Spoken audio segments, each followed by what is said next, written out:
This episode of the Empowered Gymnast podcast is with Kameron Nelson. Cameron is a senior national team member. He's the 2023 and 2025 NCAA floor bronze medalist, 2025 NCAA vault gold medalist. He's a 2025 U.S. floor and vault silver medalist and a 2025 World Championship floor finalist. He's the first gymnast to do 2 triple backs in one floor routine. He's also got the record for most triple backs competed in one meet on across all 6 events, which I found out during this interview. He's also just an all-around great dude.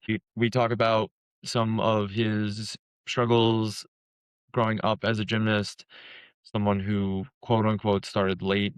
We talk about some of the things that he does to prepare himself for meets through manifestation and visualization. We talk about some of his just struggles as a gymnast, how he got to where he is.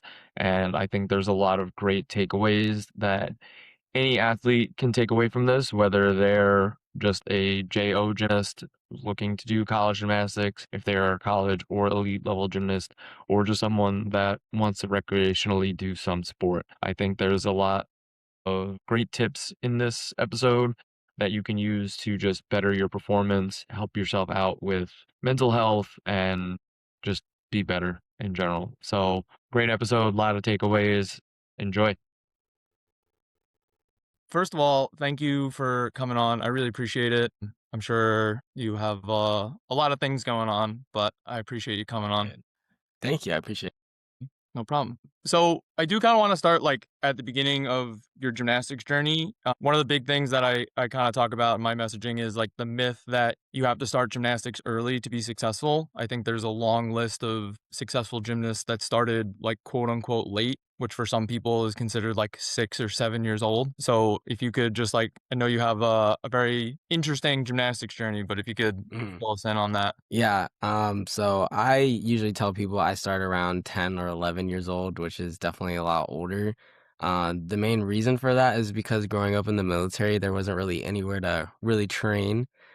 So 10 was the first place that was like a gym close by to where I lived, and I could go there and actually get real training and not like it's just like some recreational gym that doesn't really go further than a couple small levels. But I did do like a couple like super young classes, maybe 5, 6 years old. But after moving from where we had lived at the time, I ended up doing different sports. I did football and karate and stuff like that. And I did some trampoline on the backyard, which is how I learned like a back handspring. I believe I learned my back handspring on like on a mattress or something. And I Okay. taught my sister how to do it too. And so yeah, we learned our flips and stuff like kind of on our own, and that's kind of our introduction to gymnastics. Yeah. Gotcha. So when you said you started when you were like 10, is that like the gym? I know you went to Hayden's in Yeah. Georgia, right? Yeah, so that Is was that Hayden's was technically kind of like the second. We started at Gold's Gym, which is in Georgia, but they are like 10 minutes away from each other, Hayden's and Gym Gold. So I went to Gym Gold for a few months and then found Hayden's. They had like a good boys program and some high level guys. So Quest Hayden was there. Anthony McCollum was also there. He went to Michigan. okay? So that was, yeah, that's kind of my first gym around 10 was Hayden's. Gotcha. And did you ever feel like, so like I coach a little bit and some of the kids that, start later, they always feel like they're behind. Like, Mhm. did you ever feel like that? Yes and no. So because I had trampoline and everything, I felt a little more ahead in air awareness and flips and stuff like that. I was the first one to do double backs and the first one to do back fulls back then in my gym, but I could hardly do like a circle on pommel horse. Okay. So that's where I was super behind, was anything that had to do with swinging or pommel horse. I was like afraid and terrified and pretty behind on those events. But yeah, the gymnastic, I mean, the floor and vault, I was always like pretty confident and a little more ahead of. Gotcha. So for the other events like horse and I'm assuming like rings or P-bars, like did that ever like lead to any sort of like frustrations or anything like that? Yeah, I feel especially pommel horse and P-bars and sometimes high bar even now, like because I started so late, I had always felt I wouldn't be good at those events ever. And that definitely has played a part into how I am not as good at those events anymore. I've retired pommel and P-bars for the Okay. time being. And I think that's a little bit of self-talk, like not really believing I'd be able to be good at those events because floor and vault were just so much better than those ones were. But I think most of it was mental. But yeah, I do struggle. I did struggle with that a lot growing up. Gotcha. So like I was doing a little bit of research this morning and watching some of your routines on like pommel horse and P-bar, some of your like, I guess, lesser known events. Mhm. And while obviously they're not to the caliber of like your floor and vault, they're still good routines. And correct me if I'm wrong, you were competing in the lineup for Ohio State, right? Yeah, I competed P-bars in the lineup a couple times. I never competed pommel horse Okay. other than for like elite competitions like Winter Cup and stuff. Usually I scored like a low Okay. 12, maybe high 11, but yeah, that was a frustrating event for me with pommel horse mostly. But I did end up getting a little better at P-bars for sure. Okay. So like what did either like you or your coach do to like help you out with that? Yeah, so that pretty much started at Hayden's. Dan Hayden was super good at working with guys that weren't very good at gymnastics and making them be able to be contenders within their level of competition. And I remember there was a time where, since I started late, I didn't really even understand how pommel horse worked. And Okay. one of the first days of gymnastics at Hayden's, Dan had me grab a PVC pole pipe, and I had to stand there and kind of like just do circles with it, like 100, 200 times. And I just stood there and did that until I kind of like understood, like, this is the movement of how pommel horse works. And then Yeah. after that, I would go and try some circles and think of, this is the movement of how it works. And then I would go back to the PVC pipe and use my hands and just do that circle motion again. And he was kind of just really good at helping me understand on how events would work. So that was kind of how it started. And as a kid, it's like, what am I doing this for and all this stuff. But I think that really helped me get a really good understanding of how the body moves and everything, so that when I got older, I could kind of just do the bare minimum at least. Even if I wasn't putting as much effort as I was on floor and vault, I could at least get by. So I think Mhm. that was what was really helpful, is like understanding how the physics works and everything of the skill. I feel like I have a really good understanding of kind of just how the body works and everything. Yeah, I think that was most of how I got by with a lot of my gymnastics, was kind of that really deep understanding of it. Gotcha. Yeah, and I think, as someone that's like really good at floor and vault, but maybe not so good at horse, like there are people that are kind of the opposite way, where they might be really good at something like horse, but floor and vault really isn't their jam.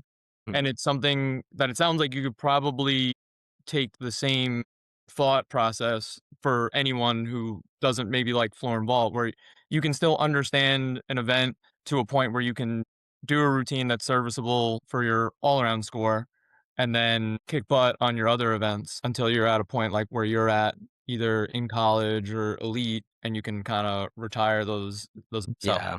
Yeah, I I think agree. it's I always knew I wasn't gonna quite be that good on pommel horse. My body type's not really built for it. P-bars I was getting better at. I mostly retired that one because of shoulder pain, and I felt like I was getting better, but it was just kind of too painful for me to keep doing. But yeah, pommel horse I always knew, so I just did as much as I could to get by. I was really good at scissors. okay. I did like 4 scissors in my pommel routine, and Rustam at Ohio State would call me the scissor wizard, because I just did 4 scissors in a row. It was like McCulloch, scissor full middle, scissor handstand, and then another scissor full. And then that's how I start my routine. And then I do like a B skill, like a more, and then like a half travel and a dismount.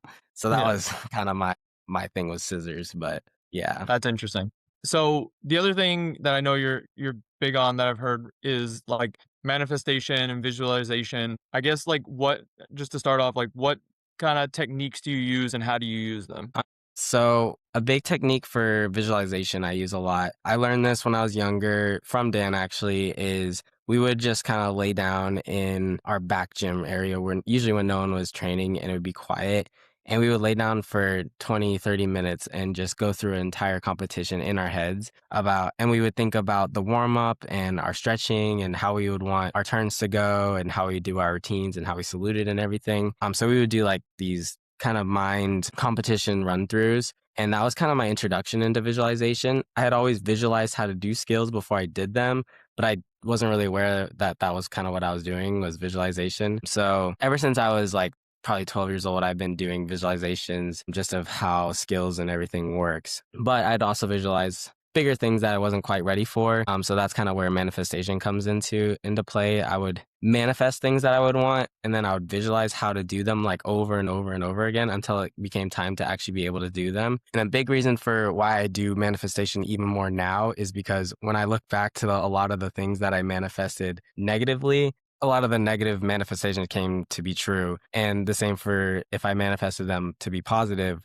I found it to be a lot easier to be able to do those things that I manifested. So yeah, it's just something that I like to try to keep positive and manifest and think about goals and everything. And I kind of do it passively, but it's kind of a pretty regular thing for me. Gotcha.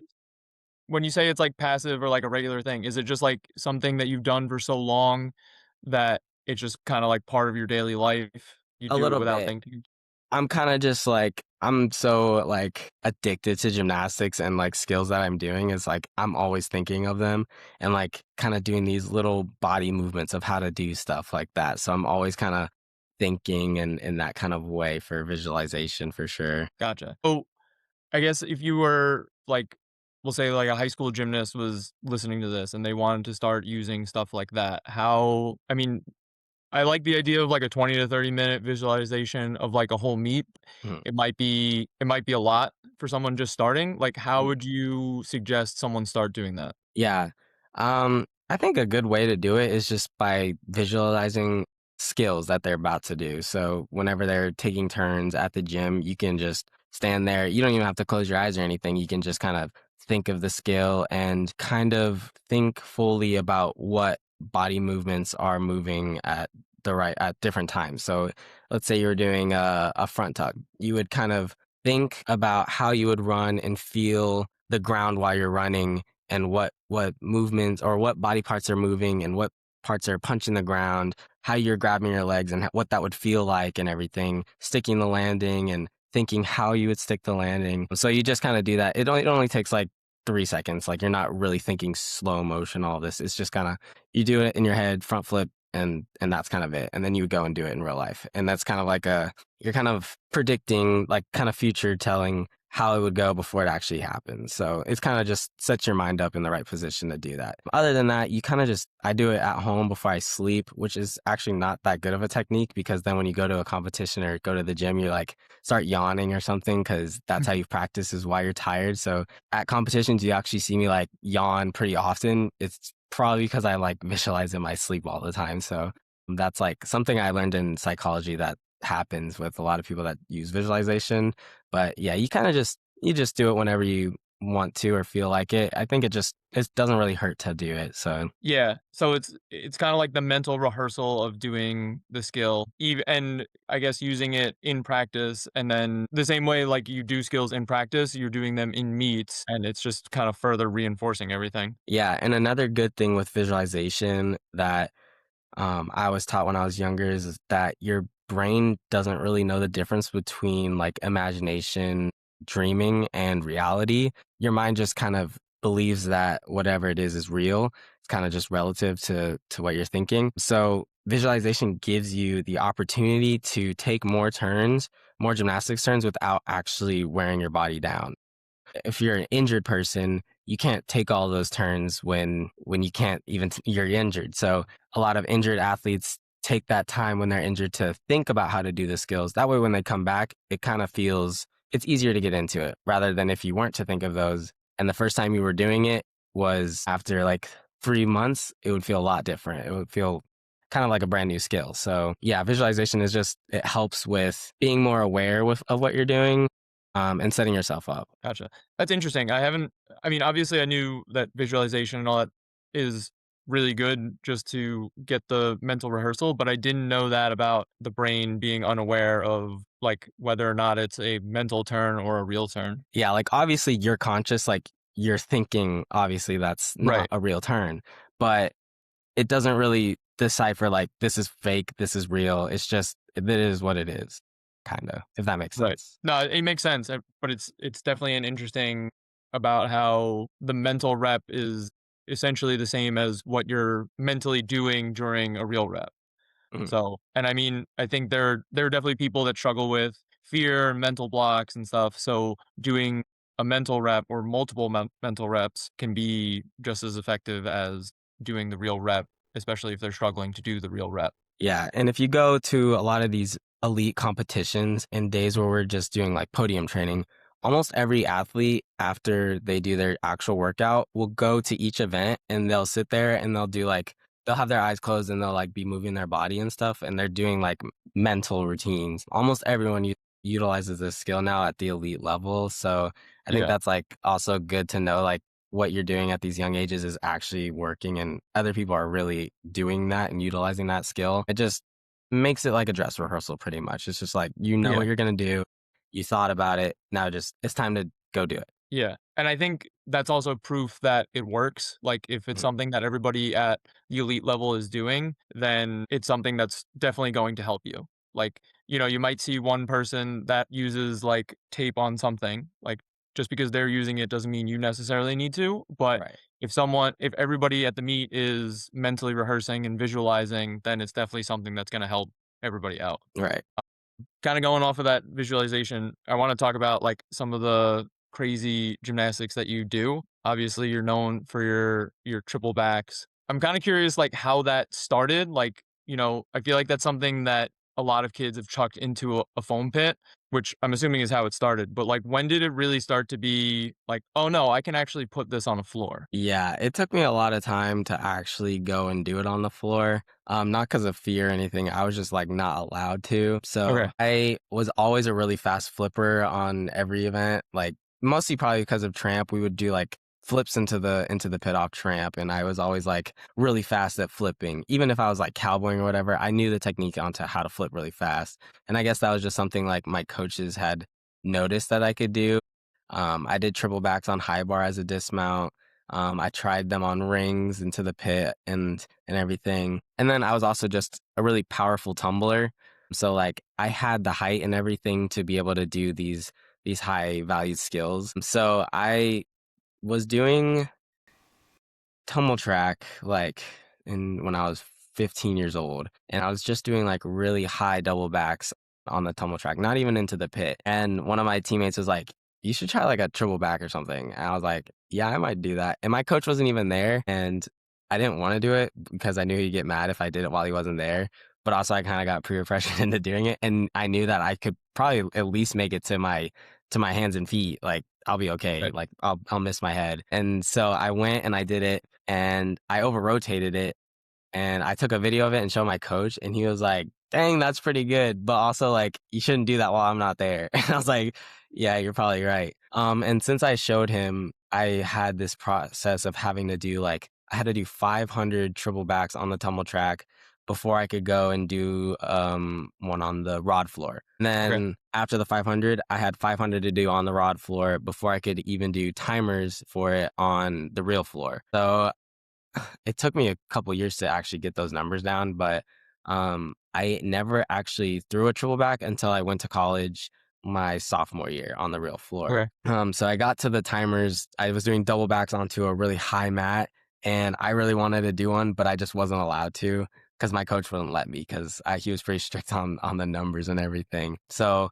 COVID came. It took a few years, and we went to college. And after a full freshman year of college, I was like, I haven't done a triple back in a while. Maybe I could like, because now we had a floor into the pit. That was the first time I Okay. had that. I was like, maybe I could do like a triple back into the pit. And so I just went and I did one. And then my coach saw, he's like, you could probably add a mat. And so I added a mat and then I landed on the mat and I was still fine. I added another mat. And then there's a video on my Instagram where I added mats and it's like, I don't know, 8 inches, like 16 inches above the real floor. And I do a triple back up onto it. And I was still like a lot of time. So after that, then it was time I had to put that into my routine. There was like kind of no Yeah. excuse. So, yeah, it's kind of just been in my routine since then. Gotcha. So the 500 triples that you did off of the tumble track and the rod floor, those were to like a resi landing? To the You pit. never did one into a pit until Other than like on the high bar and rings, okay. I guess I might have done one at like a Flip Fest camp or Yeah. something. But yeah, the first ones I did were onto a resi, and even off the rod floor, my first ones were onto a resi. Oh, wow. That's Yeah, insane. and no spots Um, either. Like all of them were just by myself. wow. Okay. So then you do the triple tuck, and then Nikita Nagorny does the triple pike. Before he even did that, was it even a thought for you? Yeah, I wanted to do them. I never got to do them on the rod floor because I was just scared of them because for some reason back then, like tuck and pike just seemed a lot harder. And I never tried it until he did it, and then I actually tried it on the floor after he competed it, not too long after he did it, and it was pretty good, like almost better than my triple tuck was. And I was kind of annoyed because I'm like, dang, that could have been my skill too. Right. Yeah, I never thought I was going to be able to do it until I just saw him do it. Right. And then I did it. So yeah, it was pretty cool that I could actually do it. But yeah, I didn't think I was going to. Gotcha. Yeah. So I go to Flip Fest over the summer, and every once in a while, I run into Dave Durante, and he always talks about how he's like happy that he's not competing anymore because the boundaries just keep getting pushed and pushed and pushed. I mean, that's clearly what's happening with like triple backs. So it is crazy that someone's doing a triple pike and now you're doing two triples in one routine. So the first time you did that was at West Point, right? Yeah, the first time I actually competed the two was at West Point. Yeah. Yeah. And I bring the boys that I coach to West Point because I'm in New York. So it's like Mhm. right there. And I remember watching you warm it up. And I thought that was just how you warmed up a triple pike, was you did a triple tuck and then you did a triple pike. And then I remember like as you're running for the second one, I was like, oh no, he's gonna do both of them. Like I had no idea that that was even a plan or even possible. Yeah. So, and I remember like the crowd reaction to it was insane. What was Yeah, it I like for you? posted it that I was thinking of doing it when I first learned triple pike. We were in France for a camp, and I was just like training two triples, and I was like, could I be the first to do this? This was probably a full year before I actually competed it. I was for sure by then like Nikita would have competed it, but then he got suspended and everything. But I thought for sure like someone else would have done it by then. And then yeah, that was my first meet of actually doing it. Pretty scary to do because it's not on podium there. It's on Spieth, which was new because I only trained on AI at the gym. So Okay. doing it on Spieth is a little bit different. The timing is different. And then everyone saw me warm it up in warm up. So they kind of were all expecting me to do at least triple pike, but didn't expect maybe two of them. Same as you. I know a lot of people came up to me and are like, I didn't know you're going to do two of them.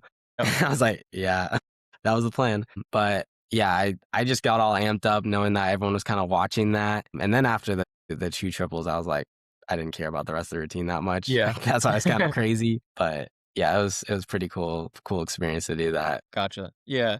Yeah. I remember watching the routine and like even seeing the score. And I think the E score was like kind of, people were Yeah, it was like surprised a with the seven score. something, like a seven like And I was like, I don't care. Like he just did two triples. Like yeah. I completely agree with you.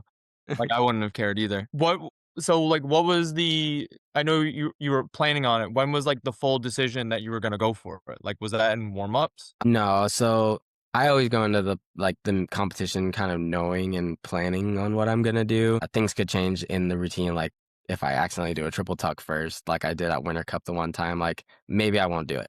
But the idea was probably a month before going into that to try to do that there because I wanted to do two triples at Winter Cup to try to make national team that year. I Mhm. didn't because I didn't do it correctly, but I wanted to get one under my belt before actually competing it in an important competition. So that was the original plan, was to do it there. So catch me up. At Winter Cup, you just accidentally did a triple tuck instead? Yeah, so I was just two in my head at that meet, and I remember after the competition, my coach was like, you stood in that corner for like the whole 30 seconds that you get. After you salute the judge, you only get 30 seconds to actually go for your first pass. And on one is when I took my first step. I didn't even realize it, but then I took the wrong foot first. So I like took one Okay. less of a step into it, and I hurdled like knowing that this is not enough power for a triple pike. So I just did a triple tuck.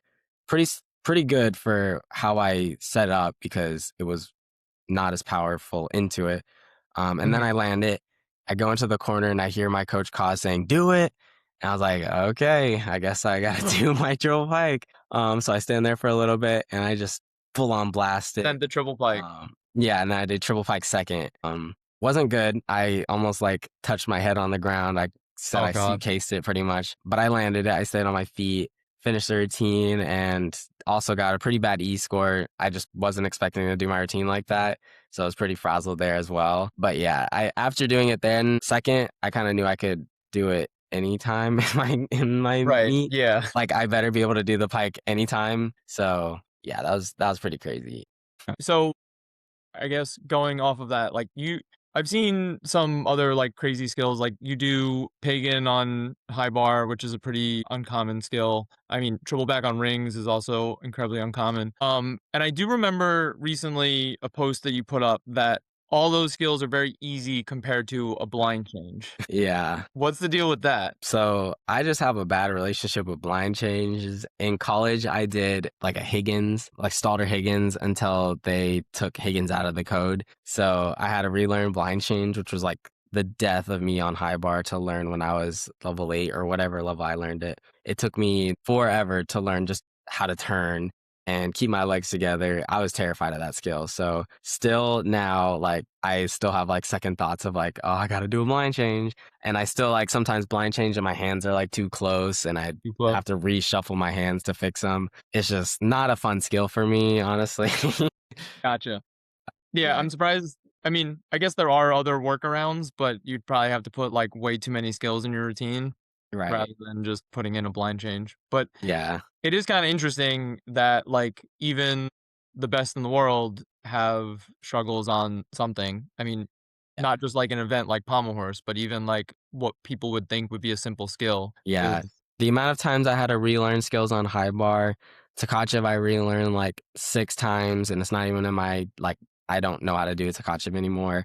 I can do Casina, I can do Pagan, Coleman, but Takachev, you will not catch me doing that ever again. yep. It's too scary for me. Talks, I still have trouble with those. Blind changes, yeah. Quas, those are just an extended blind change. Like there's Yeah, just no way. Yeah, there's just some skills that I'm like, I'm good. I'm gonna stick to what I know.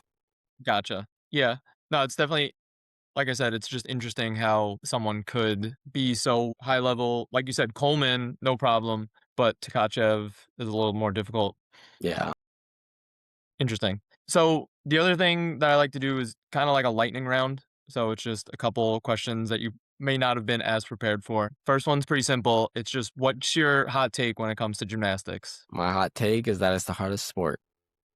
Is that really a hot take? I don't know. If you ask the calisthenics community and everything, it might be. Kind of depends on who you ask. Yeah, I guess. I mean, I think a lot of people want to think that their sport is the hardest sport, but I mean, I think we're a little biased here, but I definitely agree that gymnastics is the hardest sport.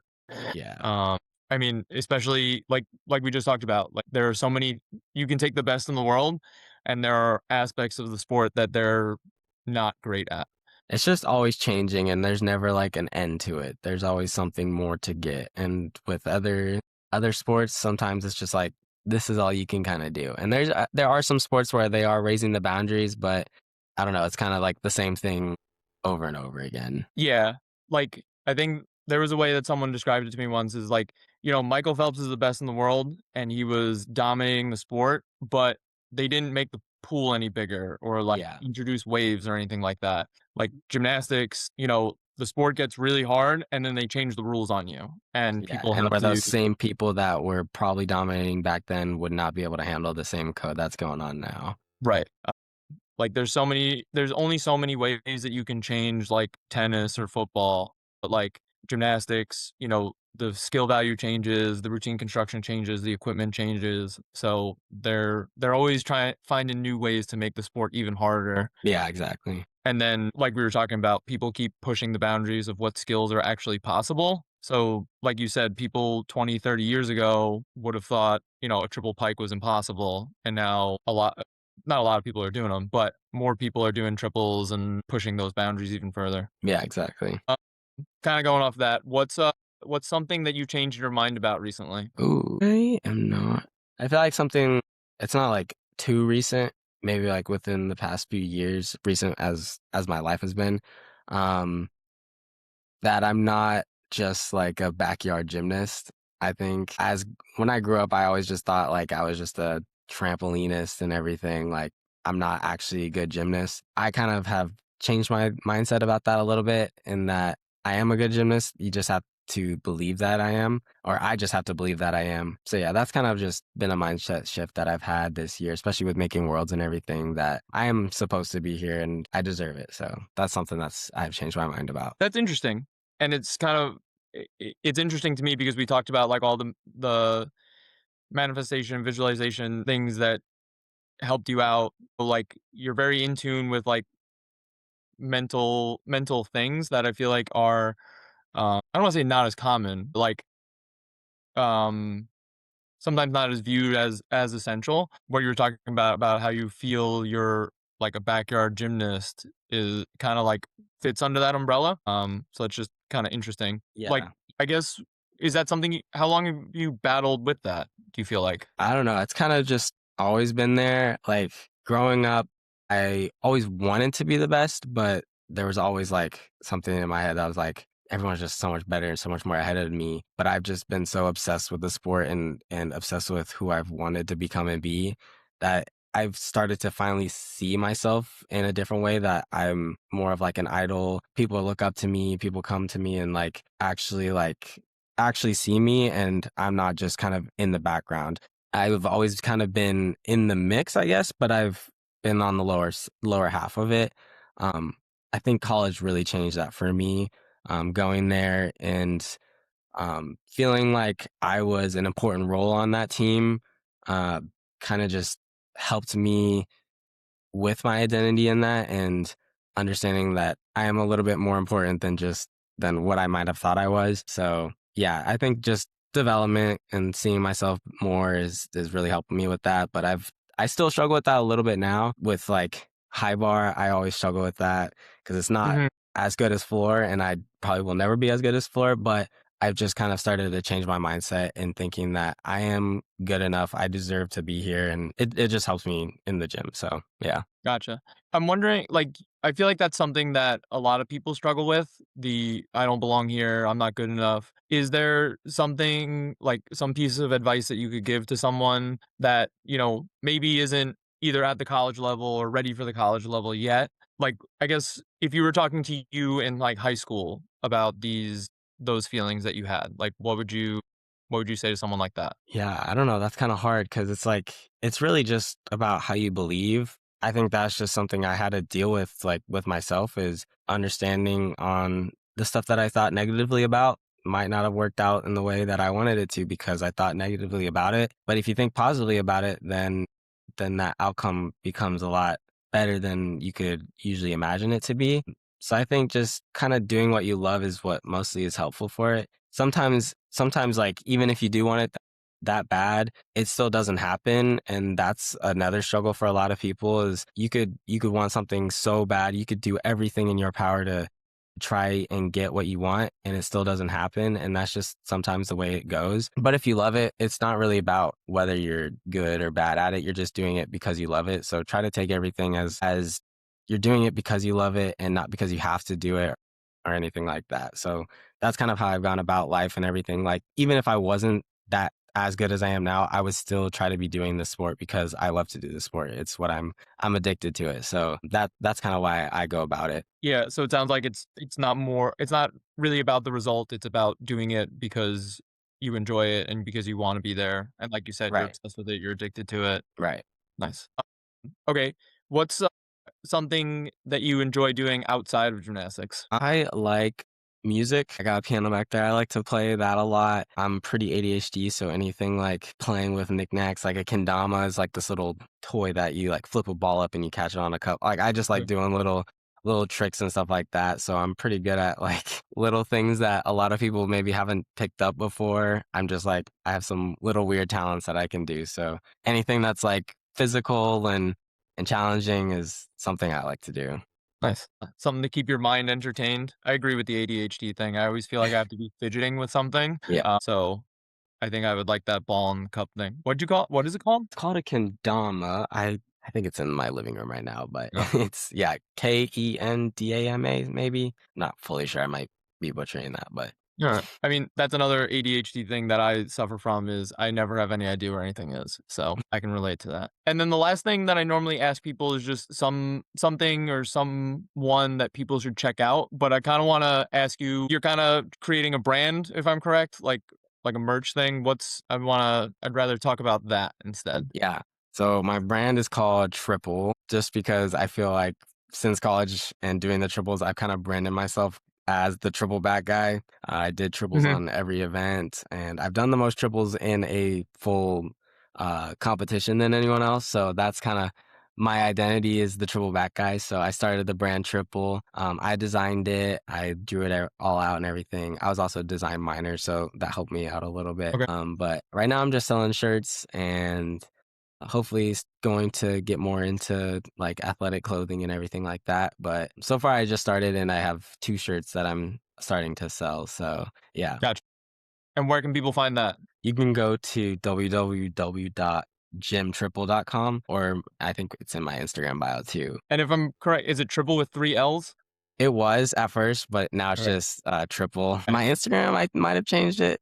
I can't remember right now. I need to start actually posting more on there and everything. But I think my Instagram handle is with 3 L's, but just the website is gymtriple.com. Gym Triple. Sweet. So people should check that out. All ironically 3 listeners of this. Sweet. Is there anything else that you or any maybe like a book or an Instagram page that you seen recently that you think people should check out? I don't read, unfortunately. That's fine. Check out mine and Daniela Lakin's Okay. pages because we've been putting a lot of effort in trying to kind of boost gymnastics a little bit, become Ian Gunther and Frederick Phillips a little bit. We've Okay. been on the YouTube grind, so if you want some more gymnastics content, check both of us out. All right. So Gym Triple for the merch, your YouTube, and Danella Lakin, you said? Yep. Yep. All right, sweet. I really appreciate you hopping on. This has been very insightful for me with all the visualization, manifestation, and just kind of getting into your mind about pushing the boundaries of gymnastics, and even some of your struggles as well. I think a lot of people can take away a lot of things from this, so I appreciate it. Thank you. I appreciate you having me on. No problem. Have a good rest of your day, and good Thanks. luck at your competition this weekend. Appreciate it. Thanks so much.